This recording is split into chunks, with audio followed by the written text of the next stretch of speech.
不是 HF01摩托车买不起，而是 DX 的更有性价比。它呢也是大小和01 HF 完全搭配的。毕竟这一款当时20多就能买到手，它不香吗？而现在呢，胜任的 DX 摩托车是降得更狠，更何况 HF 压根就没出过胜任的摩托车，那这一个好像是没得选呀。今天就我们来看一下这一个 DX 的做的怎么样。嗨，帅哥，给个3连呗！哎。之前我们已经看过这一个01的 DX 摩托车了，这个虽然说定价很贵，是3200日元税前，但是呢，它后来跌得很惨，我当时买的时候是券前30。既然01都出过了，那么胜任肯定也出过，对吧？而且呢，它还没有涨价，是3200。不过这一个的现货呢，那是跌得更加的狠，它呢是只要到了券前20，卖了一下午卖光了，现在应该是涨到了30左右。不过就算是30的话，也是血赚了，对吧？毕竟这一个原价可是按汇率来都有快200了。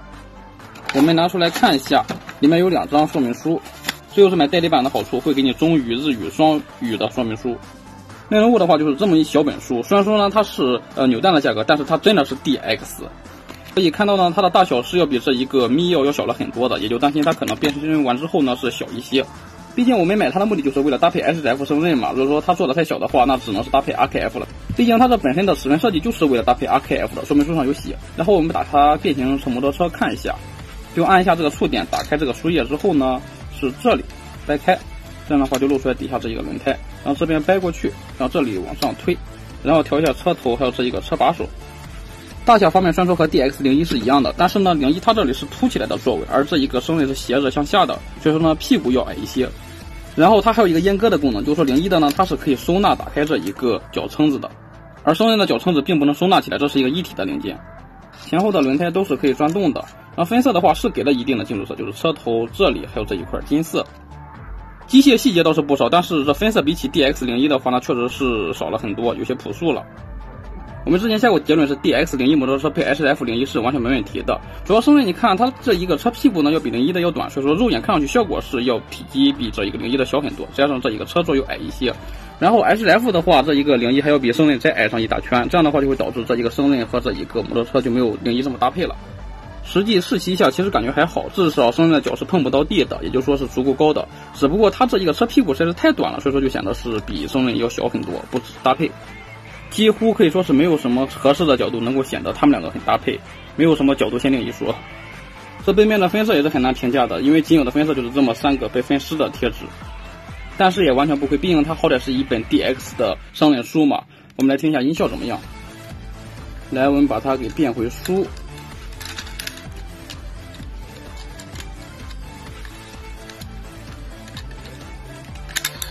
首先就是正常书模式下，按动这里呢就是触发那一个音效嘛。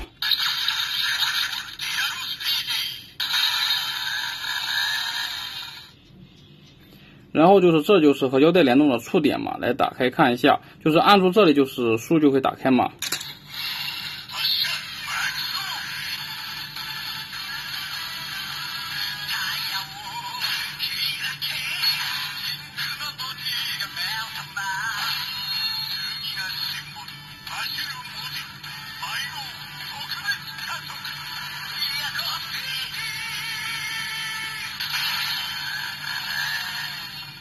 胜任每一本书都会唱起来，然后就是唱的音效基本上都是特别好听的那一种，我感觉这个呢就是比其他的都要更魔性一些，听起来就还想再听一遍，根本停不下来。这就是书的封面还有里面的内容贴纸嘛。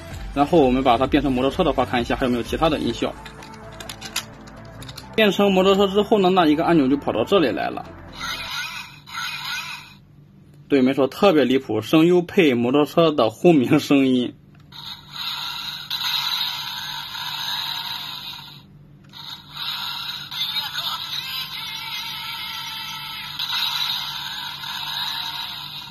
一共是这么3个音效，和 DX 腰带联动的玩法呢，我就没有办法演示了，因为我没有腰带。最后还有一个把书闭合的音效，然后在闭合状态下呢，反复按这一个按钮呢，也是有其他的音效的。